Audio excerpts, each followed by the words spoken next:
Hello and welcome back to another episode of Notion Bonsai, and today we're going to be making bonsai from a Lonicera, but more specifically we're going to be working with collected material that I took from my grandmother's garden, and I'm going to be showing you how to take that through the developmental stages, and then after that we're going to work on a tree that has been developed 2 years later, where we can then take a tree into the refinement stages of bonsai.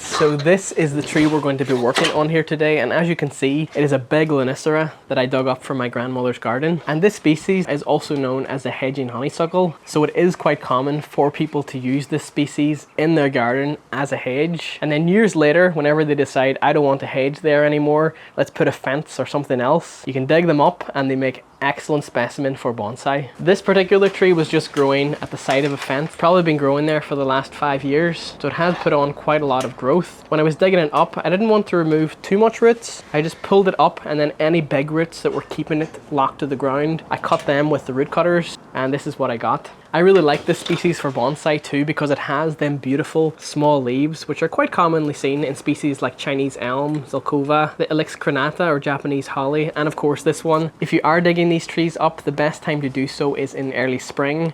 Right now is spring.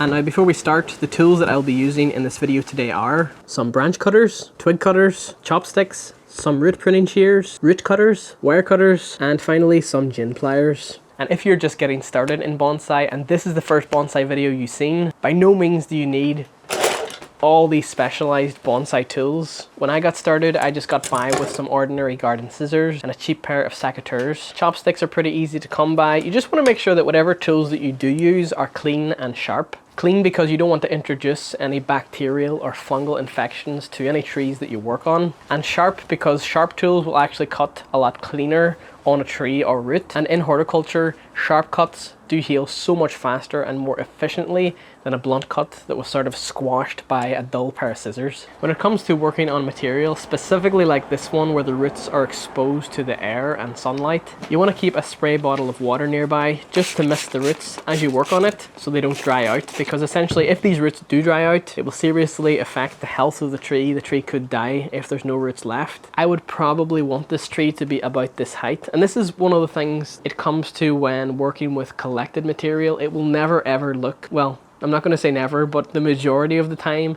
it never looks like a bonsai right away from the get-go. Most of the time you're working with a stump, and then later as the tree gets healthy and you build on that, you can create the bonsai shape and design from there. I wouldn't go as far as calling this tree a Yamadori, which means it's collected from the wild. I have heard some people say urban dori, which is like collected from the garden. But when it comes to working with material like this, we do have a different approach, and you're sort of thinking maybe 5-10 years ahead of the tree's future, what it could become, rather than how can I make this look great right now. And as you guys know, every bonsai will have a front or preferred viewing angle. This tree, to me, it has this nice split here in the middle, so maybe this side or this side could become a nice front. As it is right now, this tree's too tall, so taking the branch cutters, I'm just going to shorten it in height. You could air layer these off if you wish to, but these grow so fast that I really don't need to do that. Just taking this tree down in height. See, there's all these long shoots that we just don't need at the moment.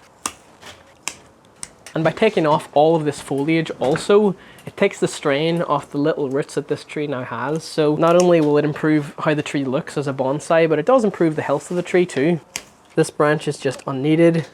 As it is right now, all I'm thinking on is in terms of the trunk line. How nice would that look in like 5 years time if this had lots of nice branches and a nice triangular shape? Because I know this particular species is really okay to prune, I'm going to go quite harsh on this one. I'm going to take off things like here. On the top of the tree here, as you can see, there's many branches coming from the one spot. And if we leave these on the tree, we'll get what's known as inverse taper. And this is a swelling on this area of the trunk that we really don't want, because in bonsai, you want it to go from thick to thin up to the top of the tree. So for that reason, I'm going to remove this thickest branch. I feel like it's just a little bit out of place in relation to the trunk line. There's another thick one here that also looks out of place in relation to the trunk line. It's just sort of going off at a weird angle. All right. Even then, if I wanted to, I could just cut this tree right here. Yeah, I'm going to do that. Just give it a clean cut so it starts nice and fresh. And this is now how the tree is looking. As you can see, we're showing off that lovely trunk line. It's got quite a nice Nebari beginning at the bottom. And I think as it is right now, this tree is looking really nice as a start for a bonsai. There is one thing I would like to mention, and when you dig up trees, no doubt you will have weeds. And in this case, we got lots of grass. I don't want this developing in the pot when I repot this, so get rid of any grass you may see, any of these weeds. Try and get them out by the root if you can, so that they don't come back. There's quite a lot here. All of that was just root from the grass. It looked like it was root from the tree. I'm going to take a chopstick and try and work out the roots just a little to see if I can get rid of all these grass ones like that. And this developmental stage in bonsai really is probably one of the most exciting parts whenever you get started, because you're creating something from more or less scratch. And this doesn't have to be very complicated. You know, there's another tree. That's a Lonicera, so you could actually find yourself some suckers that have roots at the base. And setting a tree up like this really doesn't have to be complicated. The number one priority when it comes to these kind of trees and setting them up from raw material is just to get the tree healthy. If this tree wasn't that healthy, or wasn't even the same species, for example, if I had collected a juniper or a pine, I probably wouldn't even have touched any of the foliage. I would have taken it out of the ground, put it into a pot, see how it responds to that, and then take it from there in maybe a year or 2 years time. So collecting bonsai really is a different realm versus working from garden center material. But again, this species can really handle what I'm doing today. When it comes to repotting this tree, and when it comes to even the majority of trees that you're working with, when it comes to collected material, your main priority really should be get the tree healthy, and then later when it's happy, you can work on it. So for that reason, I'm going to be planting this tree into a pond basket. Pond baskets like this encourage lots of healthy rooting and lots of fine feeder roots. Because baskets have holes all the way around, when the roots grow in them, when they reach the side of the pot, they're air pruned off, so they sort of come out a little bit, dehydrate in the sun, and that encourages more roots further back to develop. So no roots are really allowed to go out and begin circling the pots that you would see in regular flower pots.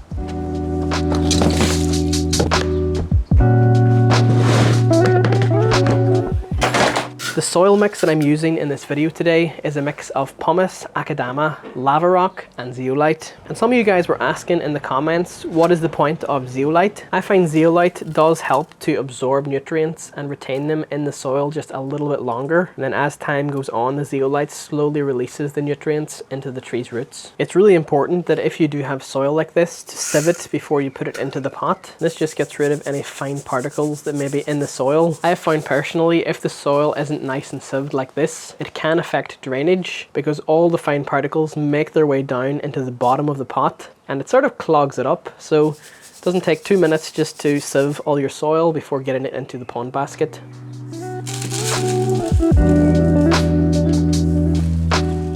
And just as you would do repotting any bonsai, we're going to create that classic little mountain in the middle. And this just ensures that whenever we put it in the pot, there isn't any air gaps underneath. And as I sit this in here, I can already see this root is a little too long. We're just going to shorten these thick ones.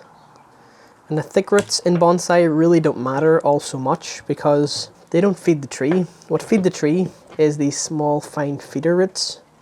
So it's really completely okay to remove the thick ones that's preventing it from getting in the pot. Another one here. That one's quite thick and it's coming up also. You don't really want that. In the Nebari, or the surface roots, you want the nice radial flare. And now let's see if it sits in the pot. That sits in there pretty nicely. We can just tuck all these little roots down so that all of them are used for water and nutrient absorption. You don't want to cut off any of the feeder roots if you don't have to.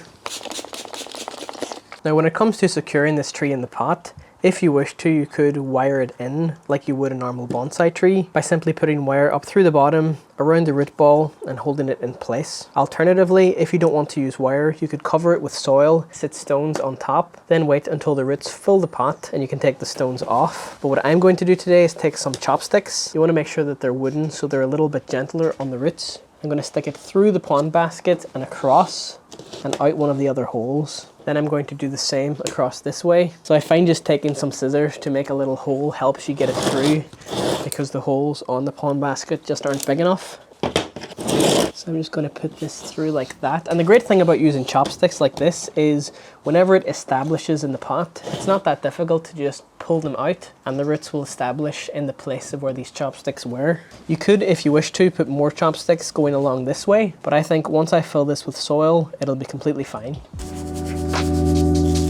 And now with a chopstick, we're going to work out any air gaps that's in the soil. And we do this because anywhere there's air in the pot is essentially where water cannot reach. So by working out all the air gaps with the chopstick, you ensure that all the soil becomes real estate for the roots to form into. And you can really just take your time with this. I think it's much better to take a little bit longer in doing something, but where it's done correctly rather than rushing something just to get it out of the way. And even when I'm stabbing in here with the chopstick, I'm coming in at an angle, that way I get right under the root ball where all the air gaps is. And if you push with your finger, it's another technique you can find that you just do find more and more spaces for the soil to be worked into.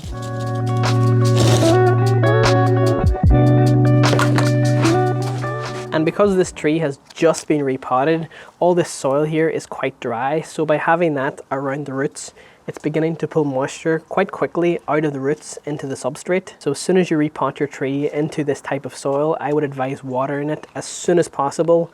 Otherwise, all that soil is going to draw the nice moisture that's in the roots out. And then on top of this, I'm going to take some wet sphagnum moss and place this on the surface of the soil. And this will just keep the soil nice and humid during the summer and just over the next few weeks so that the soil doesn't dry out too quickly. I'm pretty happy with that. So this is all the foliage that I have removed from that Lonicera, and there's even more down there. And of course, if you wish to, with these pieces that you cut off the Lonicera, you can take cuttings from this tree and grow more trees from this. And when it comes to taking cuttings, you can take what's known as a nodal cutting or a heel cutting. A heel cutting is when you take a branch that's already connected to a large branch like this, peel it off right from the trunk. This little piece here is what's known as the heel. You want to cut that about here. Strip off the lower leaves. You can dip this end in some hormone rooting powder. And even with Lonicera, you really don't have to use any rooting powder. I find they just root. And when you stick it into soil, you want to make sure that it's planted half the depth of the cutting. So for example, if the cutting was this height, you would want to plant it up to here. And now when it comes to taking a nodal cutting, for example, this little branch here, the nodes on a branch are these little sections below the leaves. So if I wanted it to root from here, I would cut this just under them leaves. That's the node. And then strip off the bottom leaves. If you really want to increase your chances of it rooting, I would use rooting hormone with the active ingredient IBA, also known as indole 3-butyric acid. But again, this species Lonicera, it really doesn't need that. They're such prolific growers. And now moving on to this Lonicera. And this particular tree has been in this pond basket for the last 2 years. And this tree started off and was collected from the exact same garden, just how that last Lonicera that we planted did. As your raw material develops, depending on how vigorously it's growing, you can work on it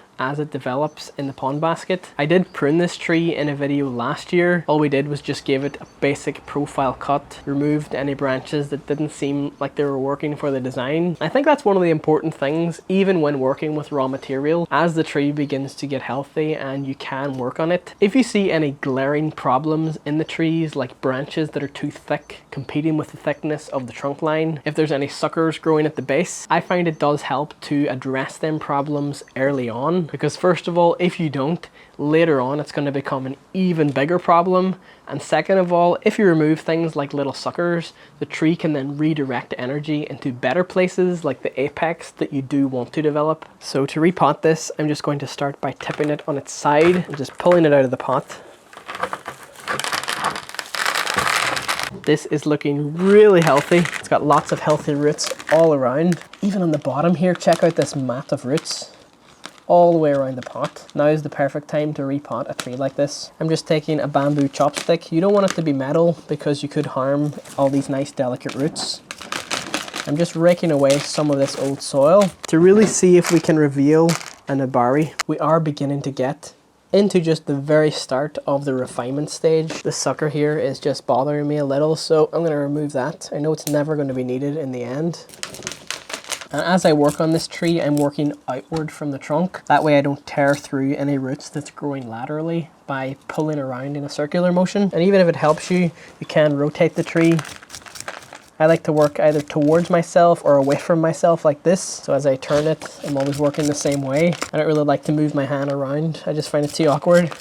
So I wouldn't be using a bent fork on the tree like this, because at this point now I see the roots as being quite valuable because they're all adding to the Nebari. I don't want to have any risk of damaging them with a metal tool.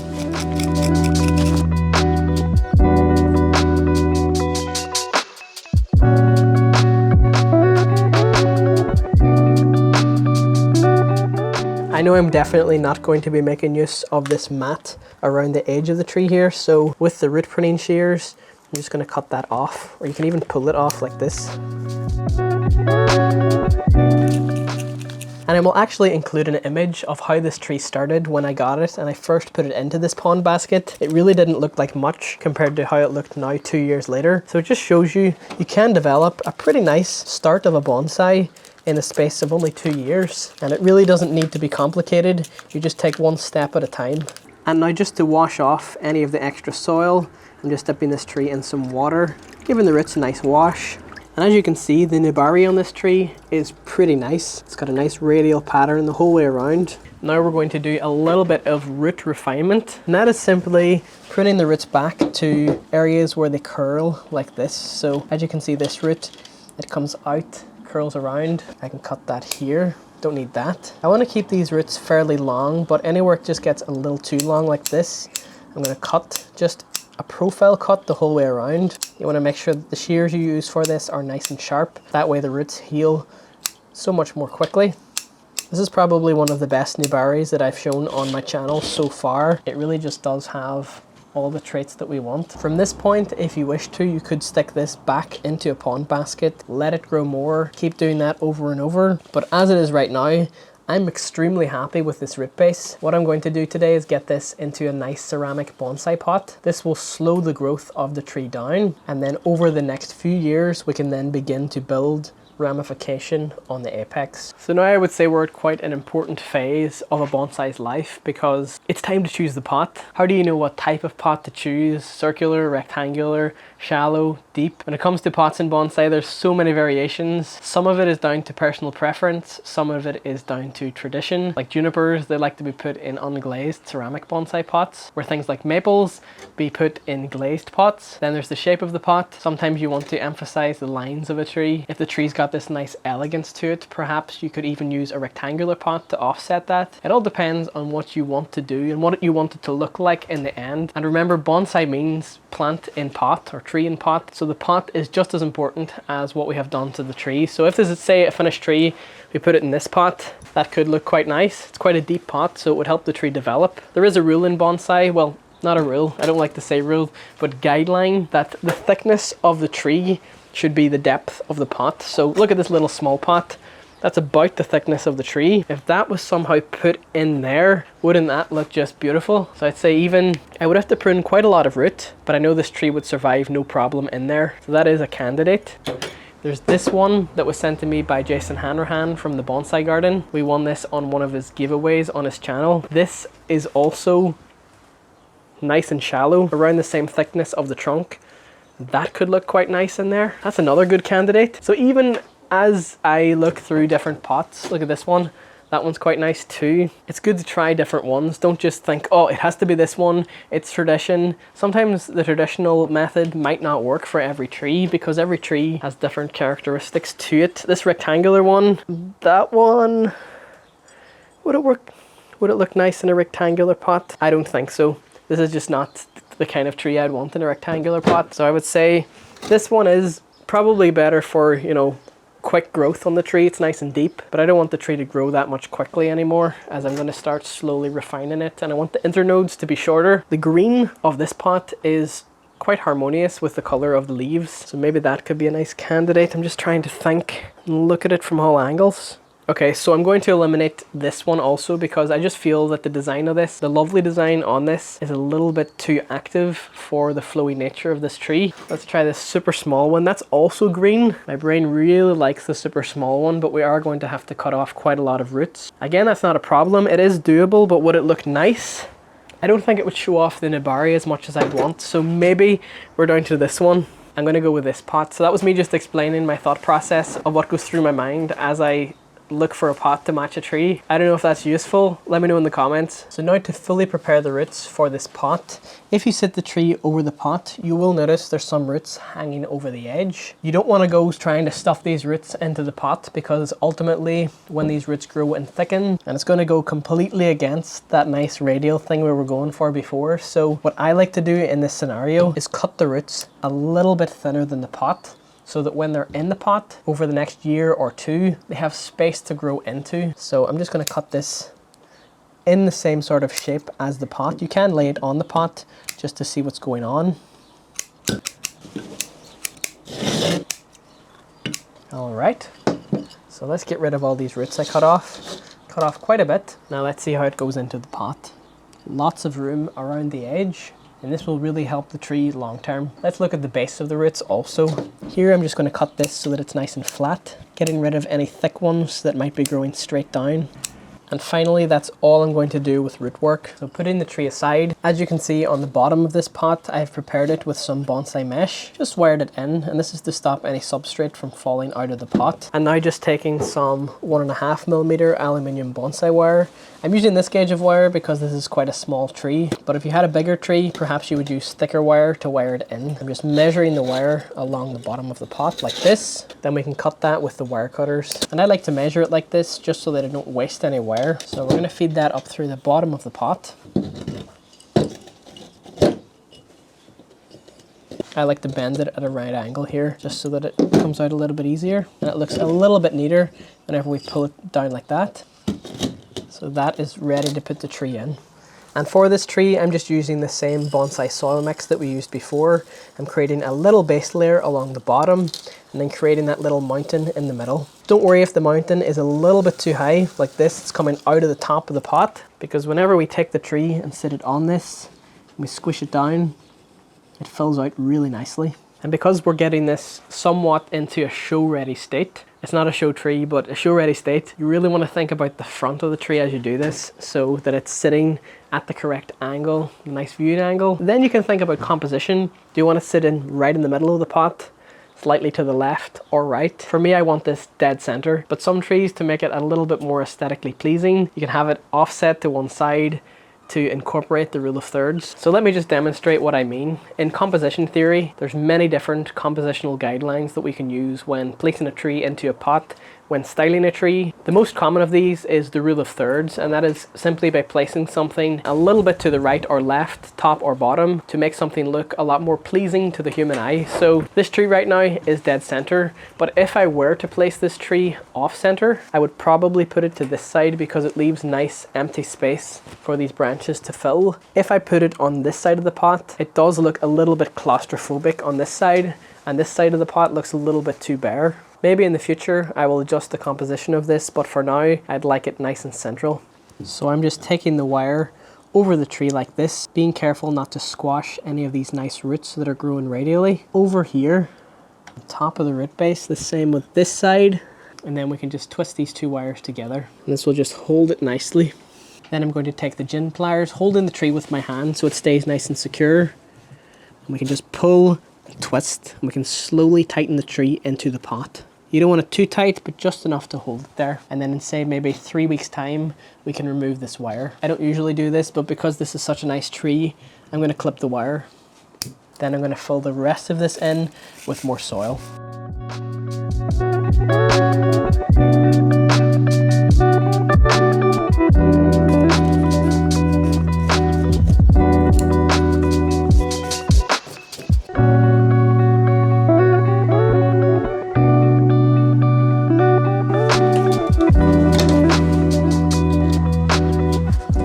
Just going to give this tree a little watering. And when it comes to a first watering, you want to water it so that all the fine particles that may still be there after you've sieved it are completely gone. So you want to do it, see here, it's coming out the bottom of the pot. I'm going to do this until the water drains clear.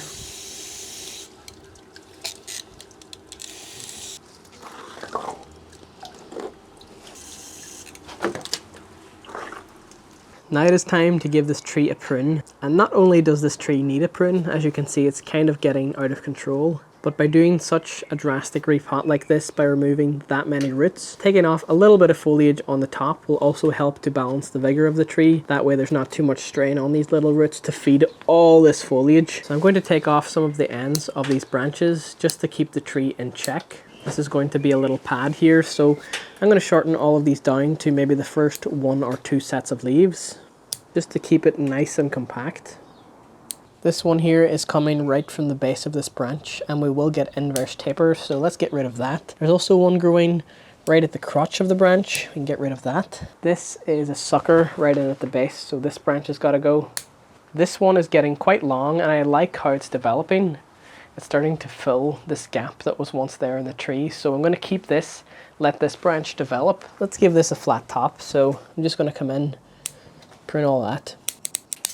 Maybe with this branch I can prune it just a little because I don't want it to compete with the trunk line. I do want to keep it still a side branch, so I'll cut that to there. I really don't want to have to wire this tree because I think this tree would be much more suited to build ramification by a clip and grow, and I'm always leaving a set of leaves on each branch that I do prune, and the majority of the time I'm pruning it back in as far as I can, so even here, prune that right into there. This branch here is growing down and then up. It's got a weird line to it, so any of these undergrowing branches I'm going to get rid of. Just don't think it works. You have to remember too that this is a hedging plant, so you can just trim it like you would a hedge and it will grow back no problem. This part here, I'm still questioning this branch. I find it's quite repetitive in terms of the branch below it.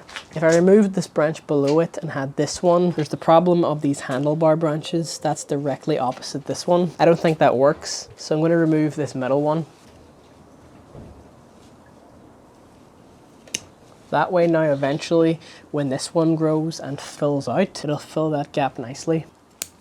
This tree is going to look quite bare when I am finished with it, but it really is important for the ramification long term. And here I even feel like this part is a little bit too congested. I'm going to remove a little branch here just to thin it out a bit. A little branch in here. Oftentimes with these things, less is more. There's a branch growing under. Here there's quite a lot going on in this area also, so I'm just going to thin this back. And then there's branches growing on the underside of there. Maybe I can get rid of these. With Lonicera, you can really experiment also because they grow so vigorously. If there's a branch I remove here, no doubt it will be back next year. Could I even cut that into here? It would look quite bare. Instead, I'm just going to remove this one. Any branches growing in towards the center of the planting, I'm either going to get rid of or shorten. So these ones here, they're growing in. This little branch here could be wired up. I think it creates some depth back here, so I'm going to keep it for now. We did prune this quite harshly, but I think long term when creating ramification and a nice branch structure, this is the foundation that everything will be built on. I think it is necessary.